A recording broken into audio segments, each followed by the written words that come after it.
갈라디아서 우리 계속 보고 있습니다. 나의 복음, 나의 갈라디아서. 이 갈라디아서는 분쟁과 갈등이 있었던 그 갈라디아 교회에 바울이 편지로 쓴 내용입니다. 그래서 이 갈라디아서를 통해서 우리가 받을 세 가지 응답에 대해서 제가 지난 시간에 말씀드렸죠. 세 가지 응답이 있습니다. 첫 번째가 복음 회복입니다.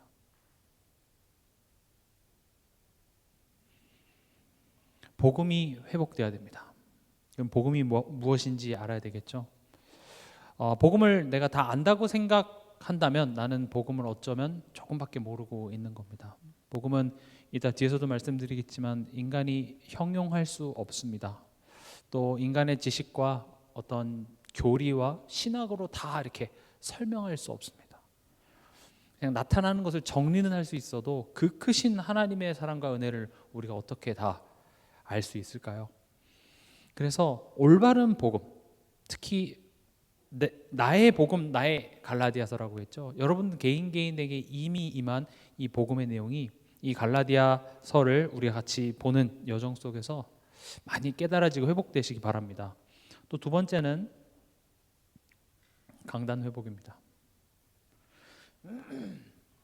이 갈라디아 교회 안에서 분쟁이 일어난 이유는 결국 이 강단에 선포되어지는 그 말씀으로 하나 되지 못했기 때문에 그렇습니다.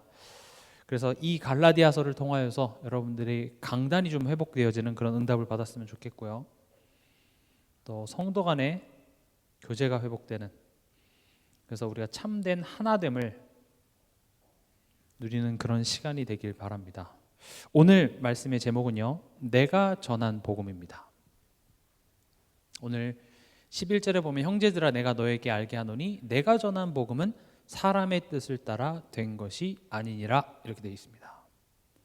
우리가 복음이란 단어는 많이 들었습니다. 복음. 그리고 설명도 할 수 있습니다. 불신자에게도 설명할 수 있고 아이들에게도 설명할 수 있고.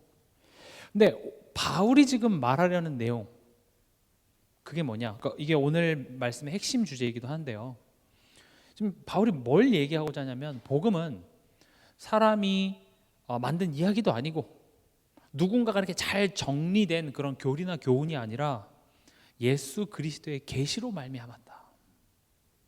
하나님의 은혜의 역사다. 지금 이걸 얘기하고자 하는 겁니다.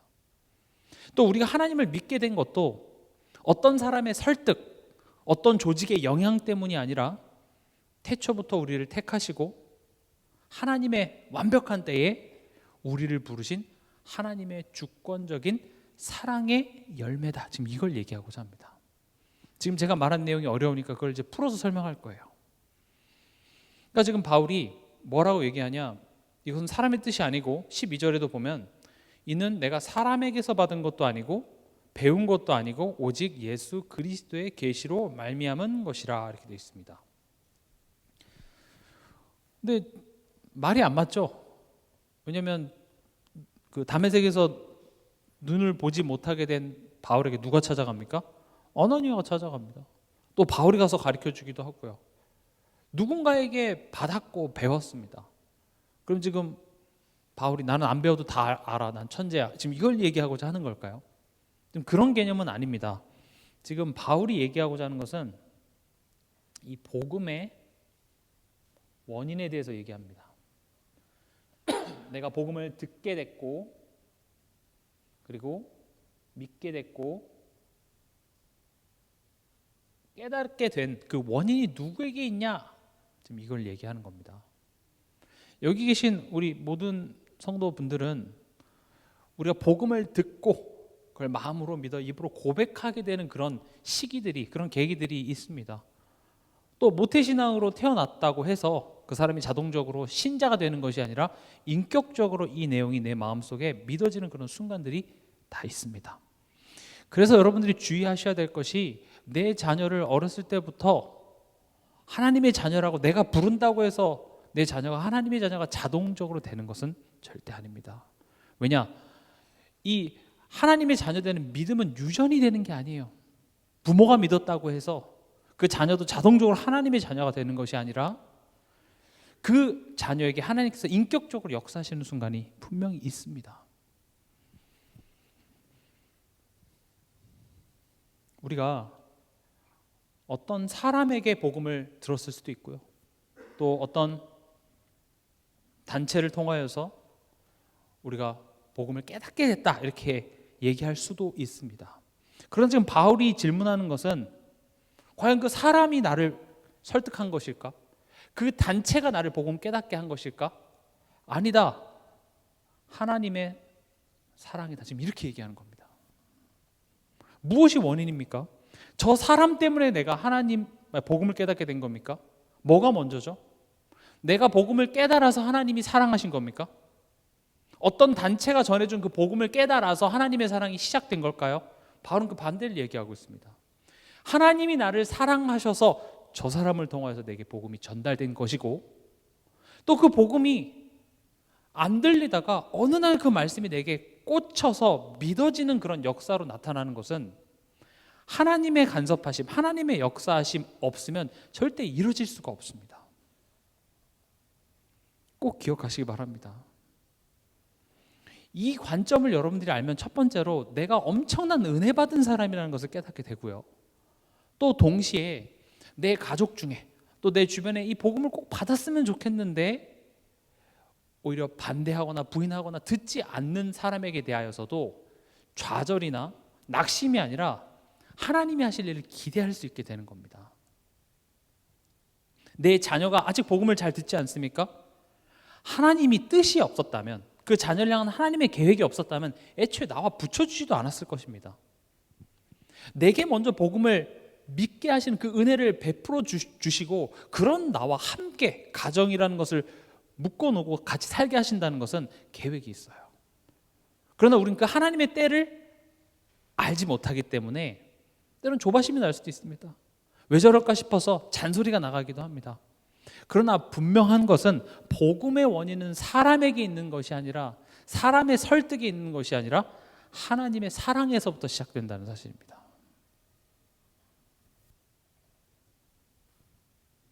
그러니까 이걸 잘못 깨달으면 내가 깨달은 복음, 우리 복음은 독점할 수 있는 게 아닙니다. 복음은 사람이 어떻게 정리해서 이건 우리가 깨달은 복음, 그렇게 말하는 것 자체가 복음을 모르는 겁니다. 지금 바울도 얘기하잖아요. 이건 내가 깨달은 게 아니야. 오늘 읽었던 본문 갈라디아서 1장 15절 16절 한번 보시면은, 그러나 내 어머니의 태로부터 나를 택정하시고 그의 은혜로 나를 부르시니가 그의 아들을 이방에 전하기 위하여 그를 내 속에 나타내시기를 기뻐하셨을 때에 내가 곧 혈육과 의논하지 아니하고. 아나니아가 전달해줘서, 어떤 사도가 나한테 말해줘서 그게 원인이 아니라 하나님이 어머니의 태로부터 나를 택정하신 것이 먼저다. 지금 그걸 얘기하는 겁니다. 그의 은혜로 나를 부르셨어요. 여러분들이 지금 이 자리에 앉아서 예수를 그리스도라고, 물론 믿음이 연약할 수 있겠지만 믿게 된 것은 하나님으로부터의 사랑이 먼저 시작됐다라는 겁니다.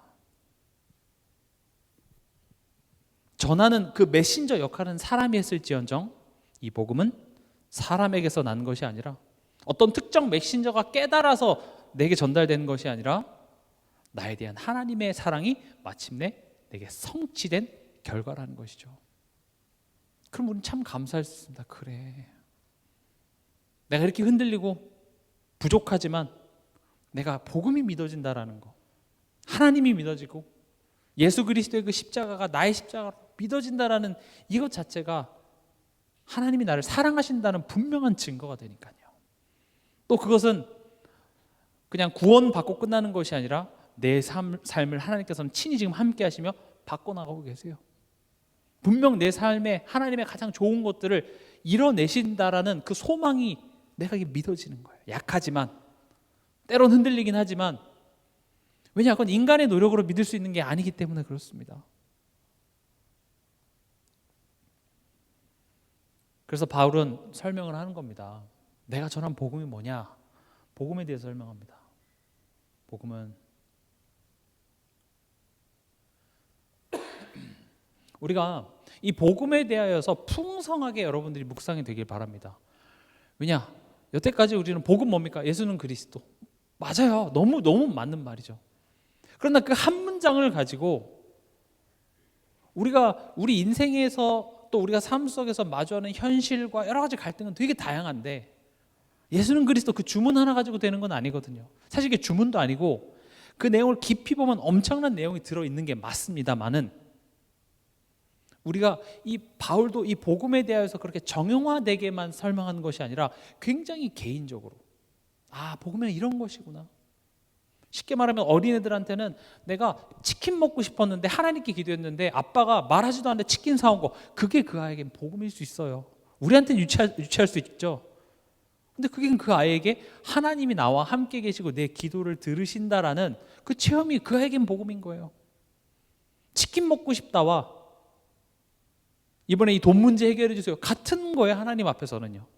이 문제 하나님 해결해 주시면 내가 진짜 하나님 살아계심을 믿겠습니다 고백하는 것과 이번 시험 잘 보게 해주세요 기도하는 그 어린아이의 수준은 하나님 앞에서는 똑같다는 것이죠.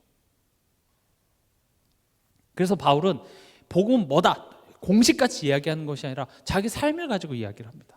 내 삶 속에서 어떻게 시작됐고 하나님이 여기까지 이끌어 오시고 또 앞으로 나의 달려갈 길, 그런 것들을 설명하면서 내게 있어서 복음은 이런 은혜였어, 당신들에게도 이런 은혜가 임하길 바래. 복음은요, 하나님으로부터 시작된 사랑의 열매입니다.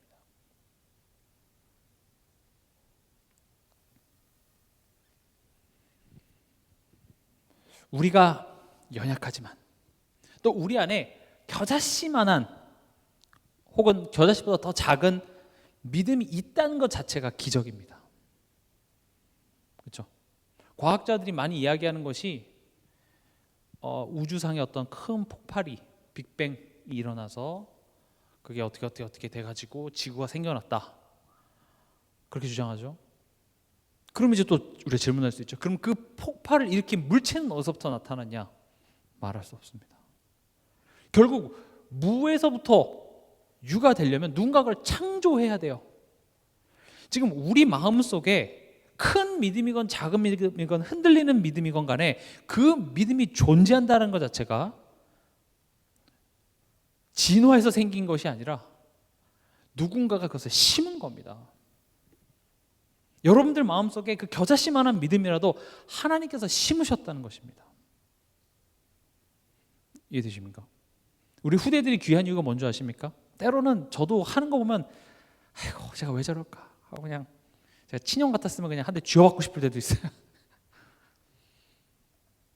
근데 그 아이들 속에 그 겨자씨보다 작은 믿음을 집어넣으신 이가 하나님이시잖아요. 하나님이 집어넣으셨다는 건 하나님이 하시겠다는 거예요. 그래서 저는 그 믿음만 확인이 되면 그 아이의 드러나는 모습 가지고 실망하지 않으려고 합니다. 저도 사람이기 때문에 때로는 이렇게 판단되기도 하고요. 제가 왜 저럴까 싶기도 하지만 그러나 하나님이 하시겠다고 심어놨는데 제가 뭐라고요. 또 그 속에서 지금 땅 속에서 그 씨가 뿌리를 내리고 자라나고 있는 과정을 제가 볼 수 없기 때문에 지금 당장 변화 없는 그 모습을 갖고 함부로 얘기할 수 없어요.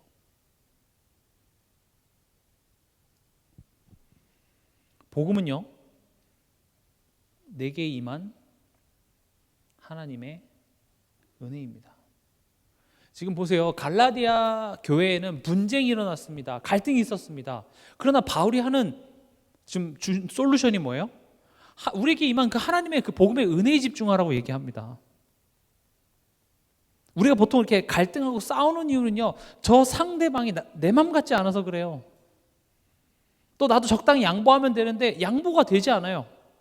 너가 나한테 맞춰. 나도 너한테 맞출 생각 없으니까. 그럼 둘 중에 하나가 양보하지 않는 이 싸움은 끝나지 않는 싸움이에요. 근데 바울은 싸우지 말라 하기 이전에 뭐라고 합니까?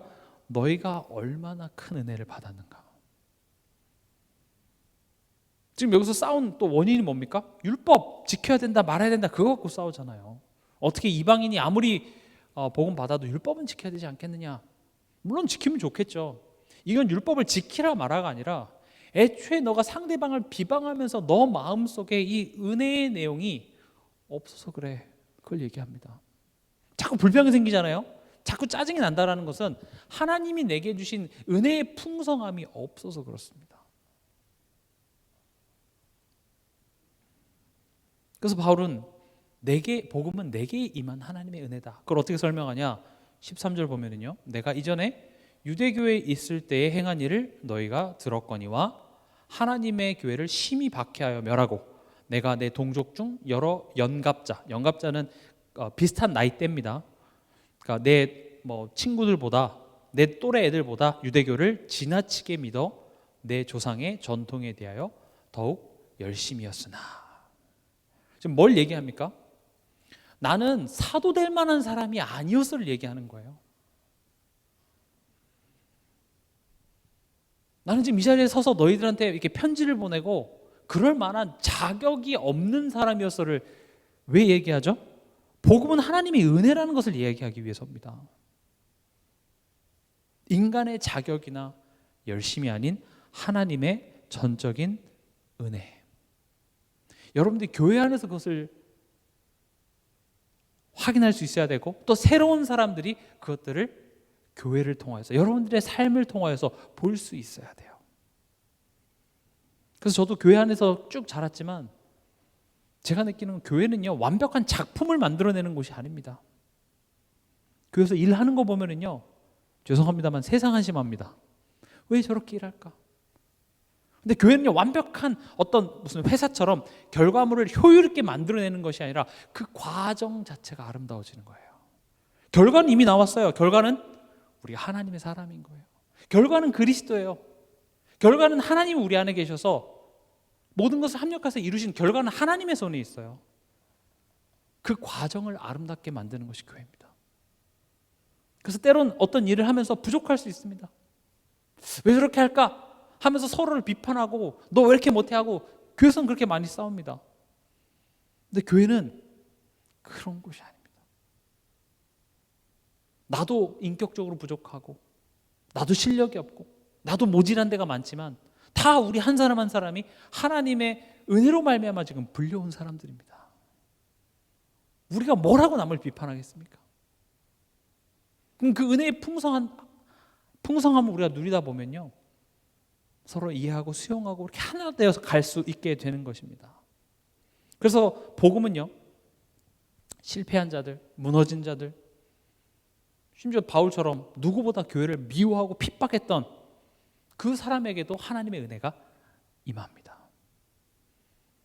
저도 이렇게 사역을 하다 보면 그냥 저는 하나님 그런 거 안 믿어요가 아니라 저는 교회는 싫어요. 교회 다니는 것들은 싫어요.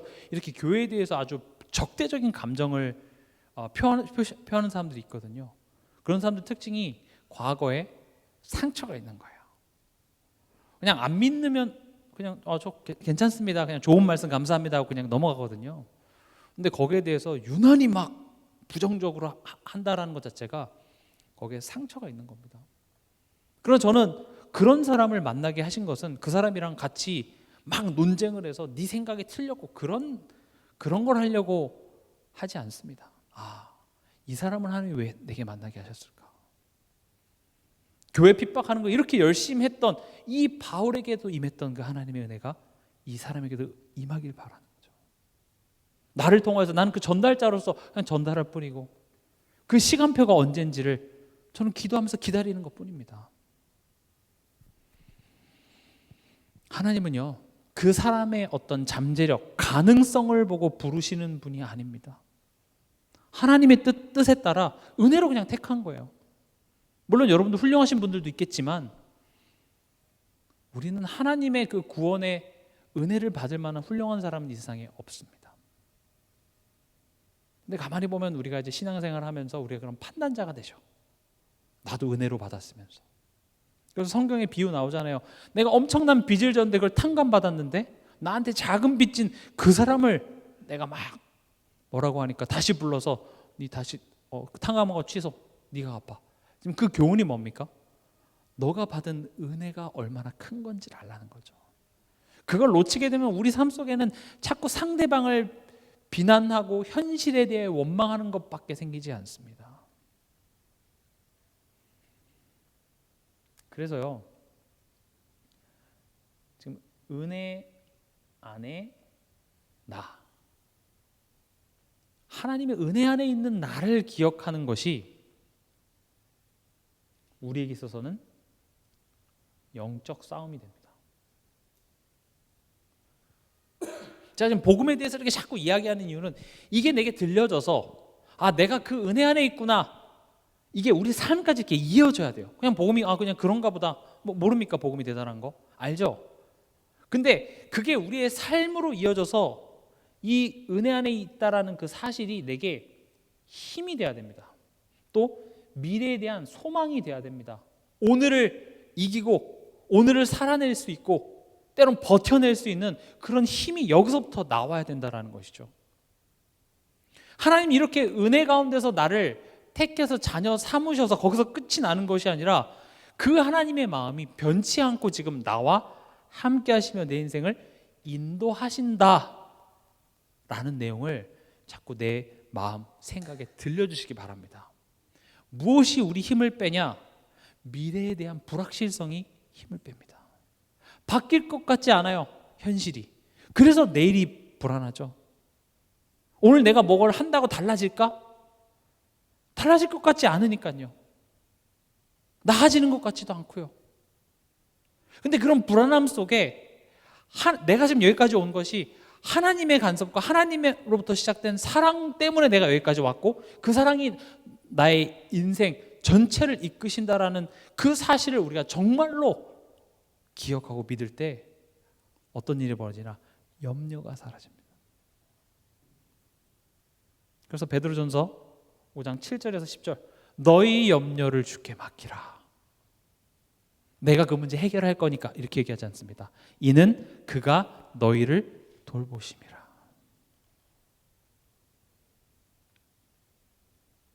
염려될 때마다 하나님이 나를 돌보신다라는 그 사실이 흔들린 것에 대한 결과가 염려하는 겁니다. 그리고 머리로 날아도 잘 안 되는 이유가 뭐예요? 마귀가 그 생각을 가져다 주죠. 그래서 우는 마귀가, 너희 대적 마귀가 우는 사자와 같이 두루다니며 삼키자를 찾는다고 바로 이야기한 것이죠.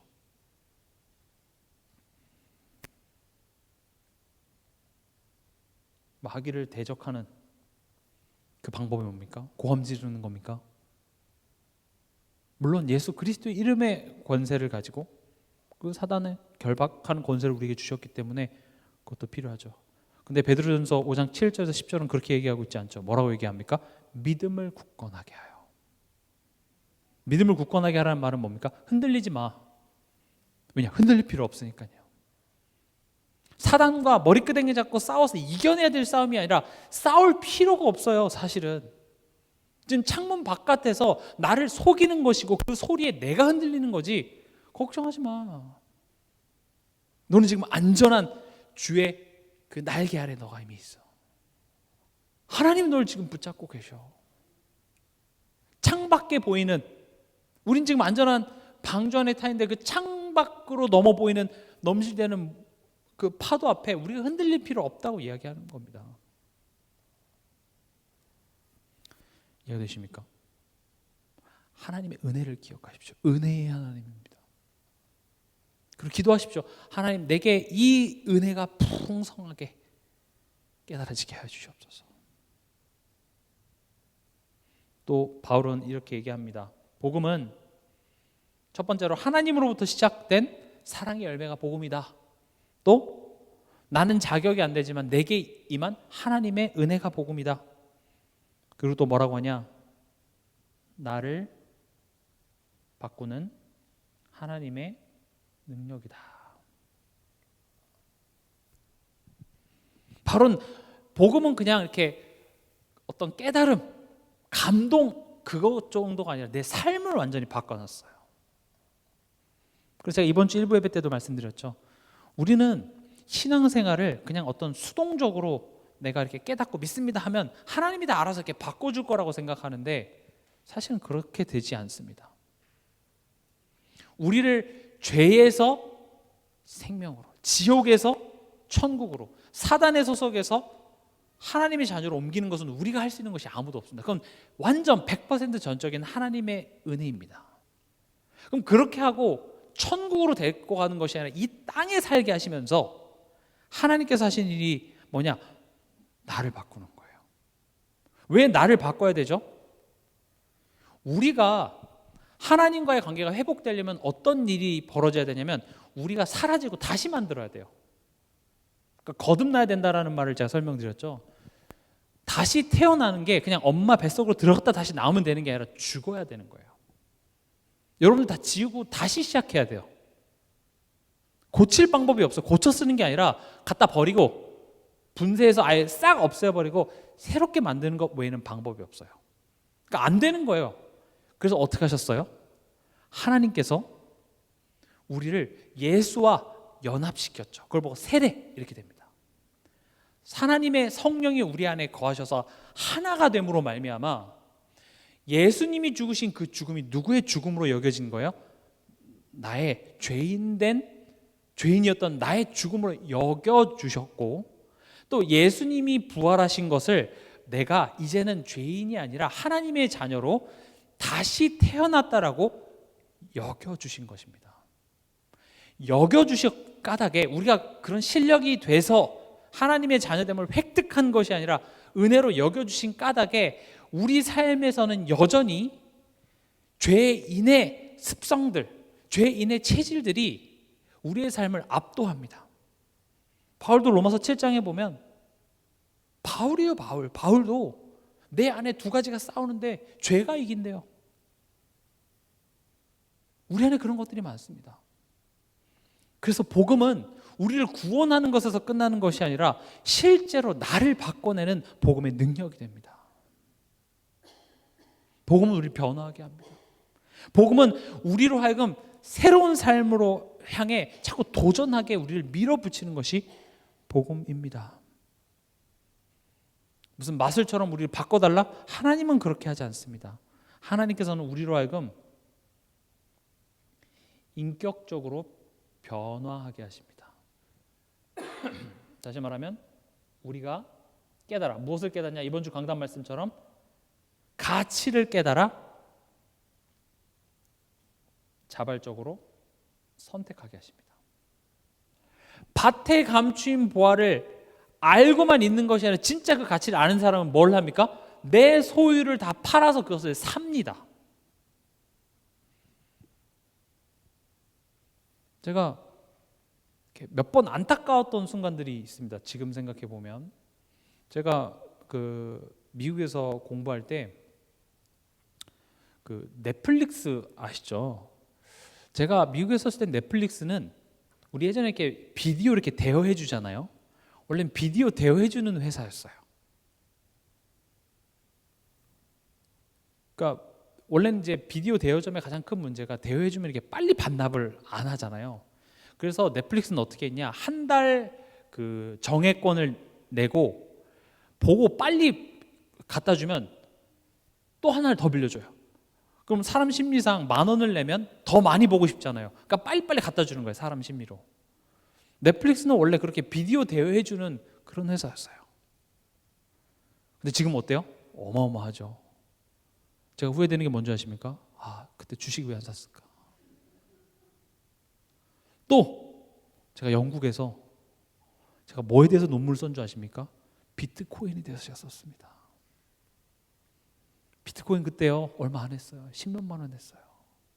심지어 재미로 산 애들도 있었어요. 근데 저는 비트코인에 대해서 뭐라고 썼게요? 부정적으로 썼어요. 그건 범죄에 악용될 수 있고 안 좋고. 그래서 제가 계산해봤죠. 그때 내가 한 500만 원어치만 샀어도 지금 이 자리에 없습니다. 저기 뭐 지중해나 이런 데 이제 보트 타고 그렇게 돌아다니죠. 가치를 안다면 우리 어떻게 할까요? 타임머신을 타고 그때로 돌아간다면 여러분 어떻게 하시겠습니까? 사채빚 아주 비싼 사채빚을 다 써서라도 사시겠습니까? 안 사시겠습니까? 사죠. 당연히 사야죠. 또 그때 제가 어렸지만 여기 옥길동이나 이런 데 있잖아요. 그때 여기 논이었거든요. 저 아직도 기억나요. 대회배 드릴 때 형들이랑 거기 가서 이렇게 개구리 잡고 올챙이 잡고 막 이랬거든요. 갔다 와서 막 시커매갖고 돌아오고 혼나고 막 이랬는데 제가 미국에서 공부하고 들어오니까 아예 못 알아보겠더라고요. 거기에 아주 좋은 아파트들이 많이 생기면서 땅값이 막 엄청 올랐죠. 여러분들 그 가치를 안다면 어떻게 하실까요? 사야죠. 근데 어떻습니까? 항상 지나고 해야죠. 살걸. 샀어야 되는데. 우리 항상 이렇게 후회를 합니다. 가치를 깨달아서, 정말 가치를 깨달은 사람은 어떻게 합니까? 누가 시키지 않아도 그걸 선택합니다. 아는 것은, 진짜 아는 것은 머리에만 머무는 것이 아니라 어디까지 갑니까? 실천까지 가는 겁니다. 믿는다고 하면서 실제로 내가 그것을 선택하지 않는 것은 안 믿는다기보다는 그 믿음이 연약하다고 표현하는 게 더 좋겠죠. 여러분들 무엇을 선택하십니까? 예배를 선택하십니까? 내 삶 속에서 말씀을 선택하십니까? 머리로 알아두기 참 안 됩니다. 하루에 여러분들이 영어 단어를요 3개만 외워도 1년이면 1000개 외웁니다. 1000개가 좀 넘죠. 어떤 언어든지 간에 단어를 1000개를 외우잖아요. 그럼 기본 회화가 됩니다. 그럼 어떤 결론이 나오냐? 매년마다 여러분들은 새로운 언어를 배울 수가 있어요. 단어 하루에 3개 외우는 거요, 바보도 외웁니다. 3개. 알죠? 근데 실천이 되세요? 이렇게 말한 저도 10개국 할까요? 저도 못해요. 이게 머리로는 알아도요, 참 이게 실천으로 간다라는 것 자체가 어렵습니다. 그래서 하나님께서는 삶 속에서 그 가치를 자꾸 깨달아 알게 하시더라는 겁니다.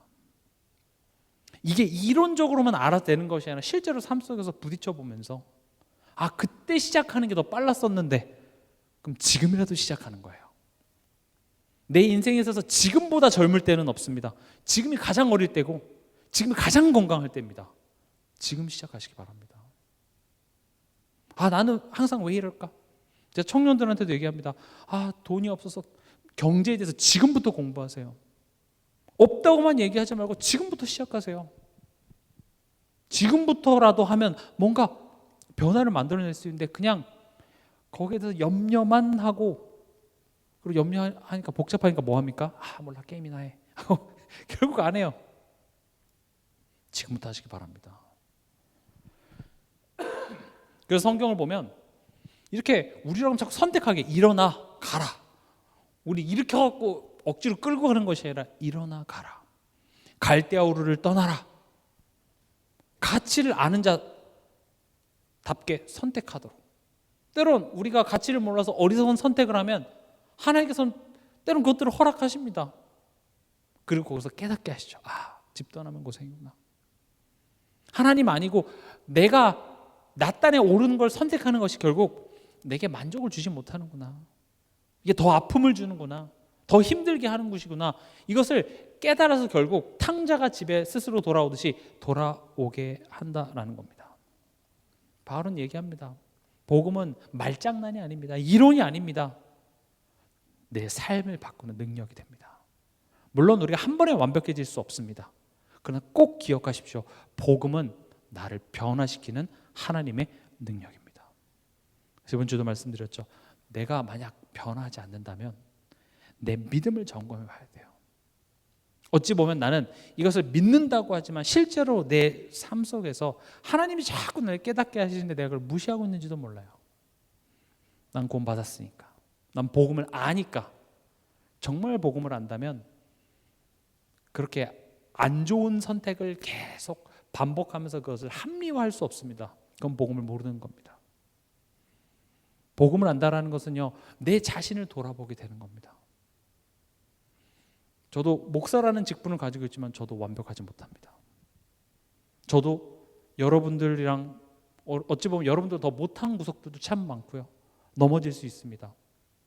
그러나 우리가 안심할 수 있는 것은 말씀 앞에 선다면, 내 자신을 예배 자리에서 말씀 앞에 서서 그 성령께서 말씀을 통해서 내게 깨닫게 하시는 그 음성에 내가 귀를 기울이고 맞습니다. 하나님, 내가 그렇게 부족한 사람입니다 하면서 그 말씀 앞에 순종하는 모습을 보인다면 하나님은 바꿔나가실 것입니다. 근데 난 틀린 거 없어. 나는 목사고 나는 옳은 말들을 하기 때문에 내가 결정하고 내가 말하는 게 무조건 맞아. 라는 식으로 한다면 위험할 수 있습니다. 왜냐? 사람이에요. 직분이기 이전에 우리 모두는 하나님의 은혜가 필요하고 이 예수 그리스도의 계시 말씀 앞에 계속 점검을 받아야 하는 그냥 한 영혼일 뿐입니다. 그래서 가정 안에 특히 부모도 마찬가지입니다. 부모가 자녀에게 있어서 항상 가르치고 옳은 말을 하는 입장이 항상 있다 보니까 내가 맞다고 항상 착각을 해요. 위험해집니다. 단체든 가정이든 조직이든 간에 마찬가지입니다. 오히려 그렇게 누군가를 이끄는 리더 입장일수록 더 뭘 해야 돼요? 말씀 앞에서 내 자신을 점검해 봐야 돼요. 이렇게 예전에 아무튼 군대 세계 2차 대전 내용을 가지고 만든 어떤 드라마였던 것 같은데, 거기서 이제 한 그 소대를 이끌고 막 가는데 그 소대장이 지도를 못 보는 거예요. 그러니까 지도를 보다가 막 헷갈리다가 결국 전체 대원을 다 위험에 빠뜨리죠. 근데 유능한 소대장은 어떻게 합니까? 잘못된 길로 가도 계속 뭘 확인해요? 지도를 확인하는 거. 내가 지금 잘 가고 있나? 내가 지금 어디 있지? 왜냐? 나 한 사람의 결정이 모든 내 뒤에 따라오는 모든 소대원들에게 영향을 주기 때문에 그렇습니다. 그래서 항상 목사인 저도 마찬가지고 구역장 또 가정 안의 부모 누군가를 내가 이끄는 입장의 사람이라면 자꾸 내 자신이 지금 하나님과의 관계에서 어디쯤에 와 있는지를 자꾸 객관적으로 확인해 봐야 돼요. 내가 어디 있는지를 알려면 정확한 기준이 있어야 돼요. 우리는 동서남북이라는 정확한 기준이 있죠. 북쪽이 어디고 남쪽이 어디고. 그런 기준이 없으면 야 거기서 우회전해. 그럼 보는 입장에 따라서 오른쪽이 달라질 수도 있잖아요. 그래서 우리에게 있어서 기준이 뭡니까?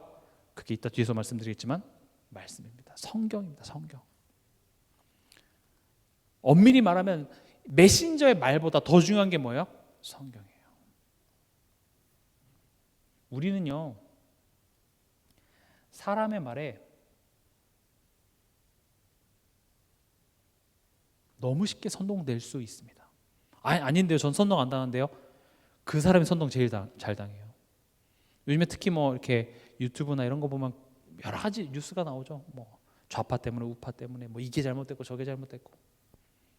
우린 사람의 말에 굉장히 쉽게 휘둘립니다. 또요. 내 수준의 복음. 다시 말하면 뭐 이 본문에서는 율법 이런 방종. 그러니까 내 입맛에 맞는 복음. 우린 그걸 복음이라고 생각할 수 있어요. 그래서 싸우잖아요. 근데 바울은 뭐라고 얘기합니까? 예수 그리스도의 계시래요. 12절이죠. 이는 내가 사람에게서 받은 것도 아니요 배운 것도 아니요 오직 예수 그리스도의 계시로 말미암은 것이라. 그래서 첫 번째 우리 항상 기억해야 될 것이 나는 선동당할 수 있어요. 얼마든지 내 수준과 내가 과거에 했던 그 경험에 갇혀 있을 수 있어요. 내가 어렸을 때 봐왔던 교회의 모습, 내가 어렸을 때 겪었던 그 신앙의 경험들이 그게 전부라고 생각할 수 있다니까요. 어렸을 때 예를 들어서 내가 막 뜨겁게 막 찬양했고, 내가 막 청년부 시절에 대학 시절에 막 했던 찬양하면서 막 감동받았던 그 경험이 강한 사람은 그게 복음인 줄 알아요. 물론 그게 필요 없다는 이야기가 아니지만 우리는 그래서 성경이 우리의 기준이 돼야 됩니다. 예전에는 성경은 아주 오래된 언어인 라틴어로 되어 있었고 그래서 사제들만 성경을 읽을 수 있었습니다. 문맹률도 엄청 높았고 심지어 라틴어는 실생활에서 쓰이지도 않는 단어였습니다. 그래서 유럽이나 이런 중세 교회들을 가보면 이 유리창에 스테인글라스로 이렇게 그 성화나 이런 게 있고 실제로 그림도 그려져 있는 이유가 지금으로 말하면 이게 PPT 만들어 놓은 거예요. 성경을 못 읽으니까 그걸 말로 설명해 주는 게 상상이 안 되니까 쉽게 이렇게 볼 수 있는 교보제로서 그런 그림들이 많은 거예요. 동상도 만들고 처음부터 그걸 우상화시키려고 만든 것이 아니라 설명하기 위해서 만든 거죠. 근데 이제 이 사제들이 자기네들만 성경을 읽을 수 있다 보니까 이걸 자기 입맛에 맞게, 자기의 어떤 행동, 자기가 하고 싶은 것을 합리화하기 위해서 성경을 부분적으로 갖다가 설명하기 시작하면서 중세교회는 타락하기 시작했습니다. 하나님 어떻게 하셨습니까? 마틴 루터를 통하여서 이 사제들만 읽을 수 있는 성경을 독일어로 번역하게 하세요. 그래서 누구든지 읽을 수 있습니다. 혹 여러분들 가운데서 제가 어떤 말을 했는데 성경에 없는데요? 얘기하실 수 있어요. 이건 저만 가지고 있는 복음이 아니라 누구나 다 읽을 수 있는 성경으로 하나님께서 우리에게 주신 것입니다.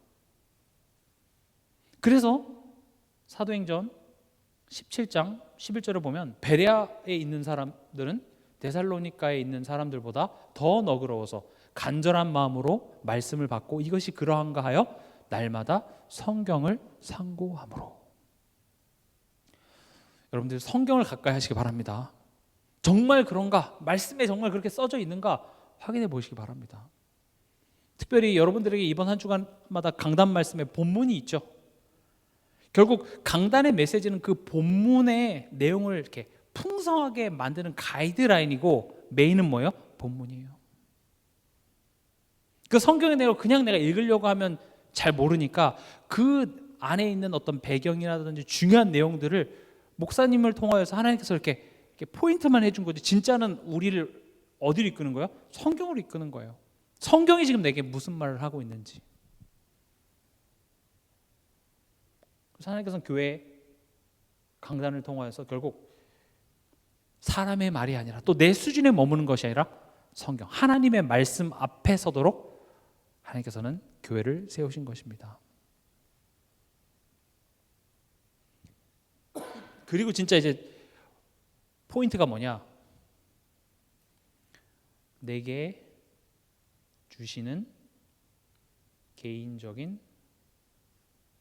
메시지. 이게 진짜 중요해요.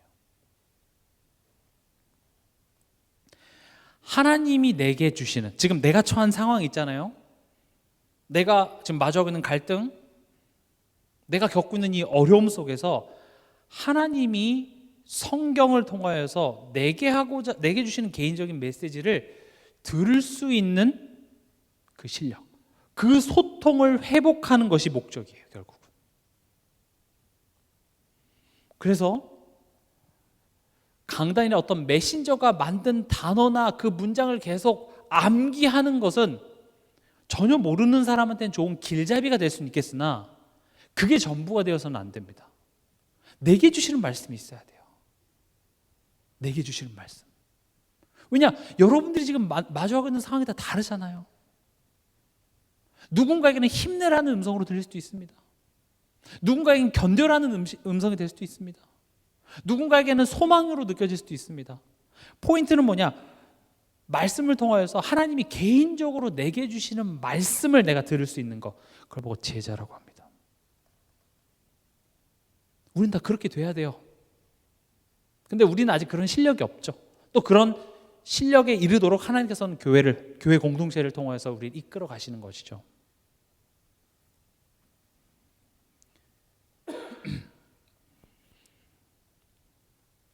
이거를 제가 이번 주에 구역 공과에서 이제 니고데모를 갖고 제가 설명을 했습니다. 예수님이 이 니고데모가 지금 왜 왔습니까? 갈급해서 찾아왔어요. 니고데모는 사회적으로 굉장히 엄청난 위치에 있었던 사람인데 밤에 찾아갔다는 게 뭡니까? 갈급했어요. 그냥 예수라는 청년 데리고 와, 명령해도 얼마든지 데려올 수 있는 사내들인 그 공회의 멤버였어요. 사내들인 공회는 엄청난 파워였거든요. 예수님을 십자가에 못 박으라는 결정도 사내들인에서 한 거예요. 정치적으로나 법적으로나 막강한 파워를 갖고 있었던 그 멤버였던 니고데모가 밤에 예수님께 몰래 찾아왔다는 것은 갈급했던 거예요. 그 갈급한 니고데모에게 예수님이 두 가지 얘기했습니다. 뭐냐? 하나님 나라를 보라.